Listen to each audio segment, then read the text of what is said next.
ఇది భారతదేశంలోని వివిధ ప్రాంతాల నుండి వచ్చిన ప్రజలను కలిపి వారి సంస్కృతి మరియు సాంప్రదాయాలను పంచుకునే అవకాశాన్ని అందిస్తుంది. కుంభమేళా భారతీయ సంస్కృతి మరియు సంప్రదాయాలను ప్రదర్శించే ఒక వేదిక. ఇక్కడ వివిధ రకాల సంగీతం, నృత్యం మరియు కళారూపాలు ప్రదర్శించబడతాయి. కుంభమేళా ప్రపంచంలోనే అతిపెద్ద మానవ సమూహం ఏకీకృతమయ్యే కార్యక్రమం. ఈ కుంభమేళా సాంస్కృతిక, ఆధ్యాత్మిక పరంగానే కాకుండా మరో కోణంలో చూడాలి అంటే ప్రతి సంవత్సరం లక్షలాది మంది భక్తులు ఈ పుణ్యక్షేత్రాలకు తరలివస్తారు. కుంభమేళా జరిగే ప్రాంతవాసులకు అతిపెద్ద జీవనోపాధితో పాటు ఆర్థిక పురోగతికి ఒక ప్రధానమైన వనరుగా చెప్పవచ్చు. ప్రపంచం నలుమూలల నుండి వచ్చే యాత్రికుల సమూహానికి సకల సదుపాయాల కల్పనలో ఇక్కడ స్థానికులు తమ జీవనోపాధిని వెతుక్కునే అవకాశం ఉంటుంది.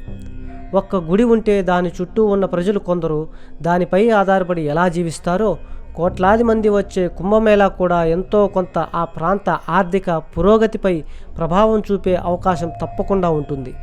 అందుకే ఉత్తరప్రదేశ్ ప్రభుత్వం కోట్లు ఖర్చు పెట్టి సౌకర్యాలను కల్పిస్తోంది. ఆ ప్రభుత్వం కూడా సవివరంగా కుంభమేళా నుండి ప్రభుత్వానికి, అక్కడి ప్రజలకు పరోక్షంగా, ప్రత్యక్షంగా వచ్చే ఆదాయాన్ని దృష్టిలో ఉంచుకునే సౌకర్యాలు కల్పించామని నిర్మోహమాటంగా ప్రకటించింది.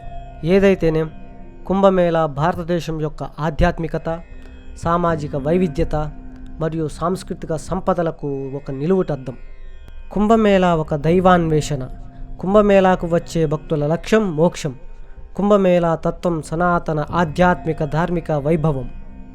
ఈ వీడియో నచ్చితే లైక్ చేయండి, షేర్ చేయండి, ఈ ఛానల్ను సబ్స్క్రైబ్ చేసుకోండి.